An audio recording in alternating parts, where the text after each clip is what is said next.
This is Techie Teacher Friend. I'd like to show you one of my new favorite products. I started using it in the classroom about a month ago, and it's been working really well.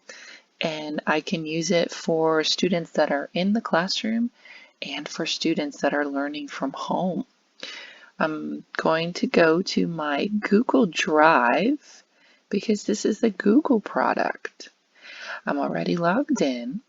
And then I'm going to go ahead and click on my new button, and you might already know some of these programs, Google Docs, Sheets, Slides, but if you click on more, the very last option here is a Google Jamboard, and that's what I would like to show you today. So I'm going to go ahead and click on this right here, Google Jamboard,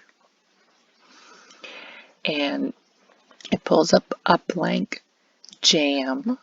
It's untitled, and I'm going to go ahead and just name it, and we're going to call this New Jam just for right now. And you don't have to keep the name Jam, it just sounds fun right now. You have a blank screen, and this screen is something you can change with the change background feature. There's a few standard ones here. Dots in case you are doing maybe some sort of graphing or anything like that. I'm just going to pick regular lines today, but you can do anything you want. You can keep it blank too. This would be a great tool to use with students when you want them to share something with the class or share something with you or work collaboratively. There's a few options here that they can do that. They can write with a pen option. So they could write anything they want to, draw shapes. You can change the color of the pens. You can change the type of pen it is, a highlighter, a brush. So if you wanted them to highlight something that they see in the text, they could do so. If you want to erase, just go ahead and use the erase feature, and you can erase whatever you don't like on your screen or whatever your students didn't like on the screen. This is just the select feature. And here's one of my favorite ones. It's called a sticky note. And when I click sticky note, I'm going to get this little pop-up box with the availability to change some of the colors if I wish. And I'll just stick with yellow for right now, and I'll show you how we can make a new sticky. So I'm going to type right here in the box, and then I'm going to click save. You notice right behind it, my sticky note appeared, and it was left on the screen if you wanted to make another one, but I don't want to make another one right now, so I'm just going to click cancel.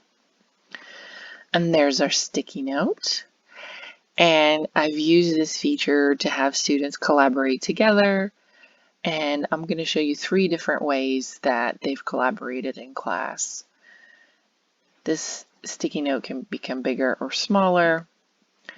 It can be moved anywhere on the screen.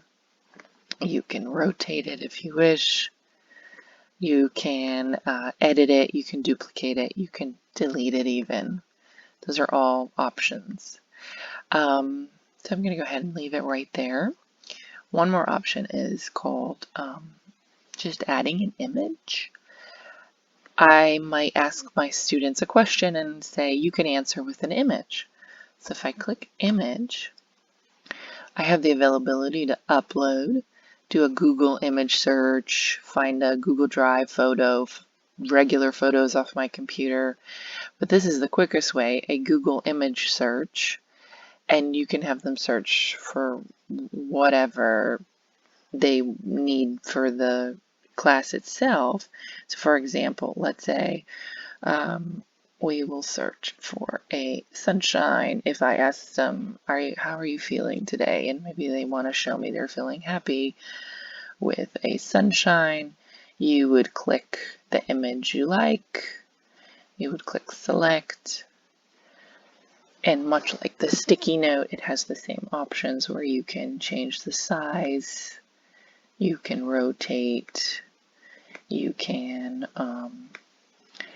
duplicate or delete or change the order where it's in the back of something else or in the front. So I'm just going to move it right here. You can add some shapes right here, like a circle.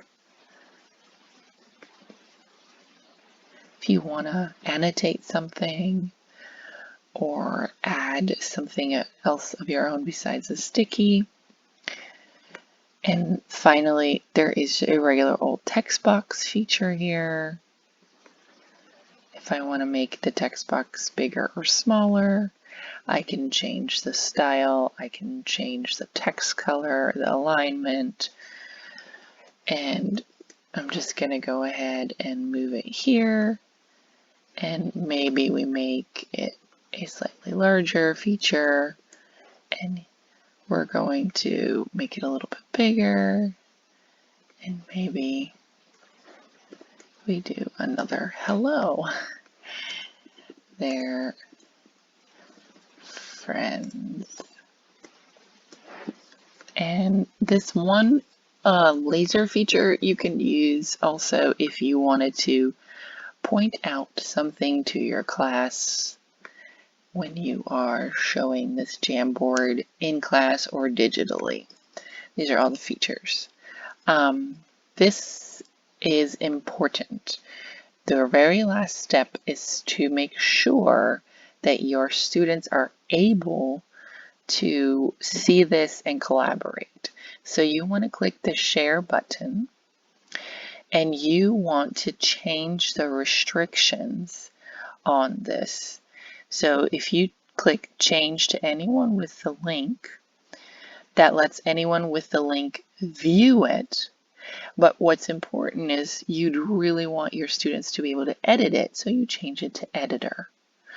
You can copy this link.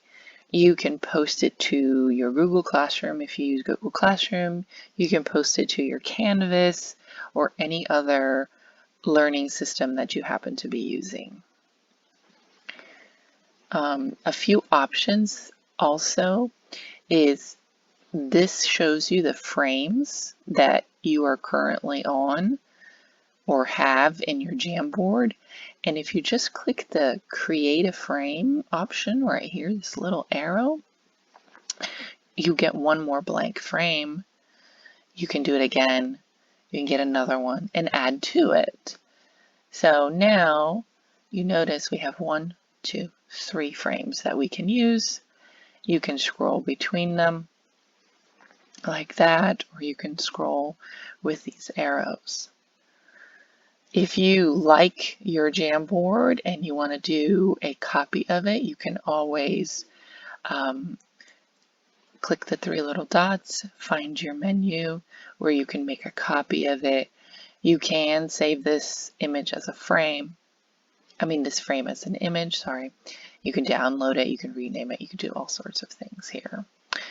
So that's the basics of Jamboard, and now I'd like to show you how I've used it myself.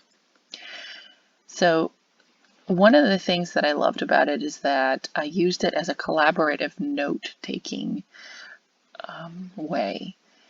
If you notice, we have 3 frames.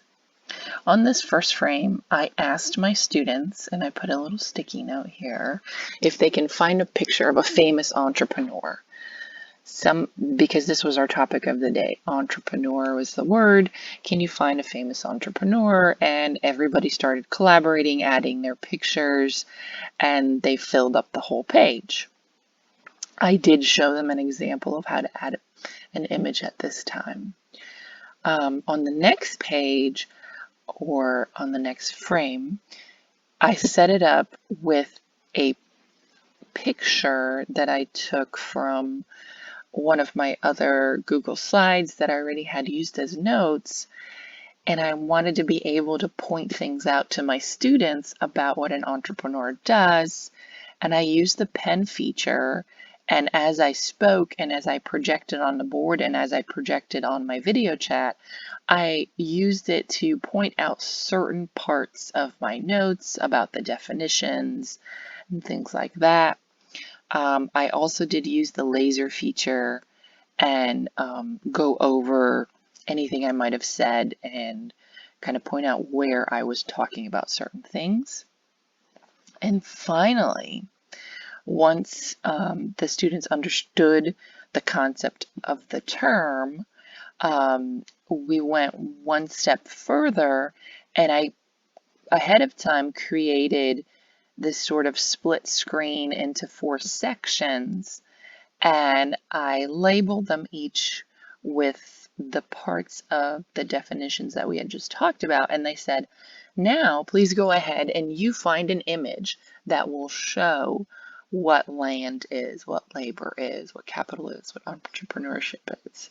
And I found this to be really successful in the classroom, and the students participated.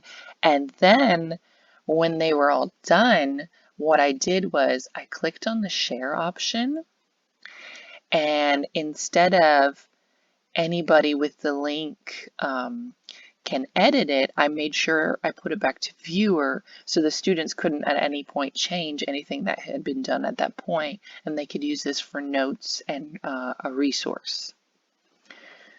The next way is I used a activity I would normally do in my classroom where I would have a stack of sticky notes, and I would give each student a sticky note and have them place it on a different chart in my classroom. Well, this is not feasible right now, so I try to find a way to do it where my students in the classroom and my students at home could collaborate on a similar activity. So ahead of time, I created a stack of sticky notes, and all I did was use the sticky note feature and just keep putting them on top of each other. And I'm going to move these out of the way so I can show you how they're just one on top of another. And what I asked the students to do for this activity is log in, click on the link, find the sticky note that's on top, and tell me, where do you think it goes on this chart? And they were able to move it around. And what happened when everybody was finished was that as a class, we went over it and discussed, do you think this is in the right place, or should it go somewhere else? And therefore, the students were able to collaborate together and see if this was the correct answer and why it was. And I thought it was just a really great activity for the classroom, both digitally and in the classroom.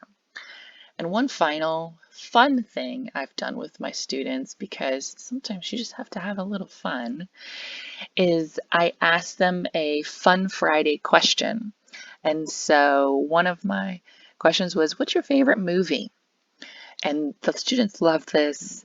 Some of them added a sticky note, a lot of them added an image, and the only direction I really gave them was, please make sure you save enough room for everybody.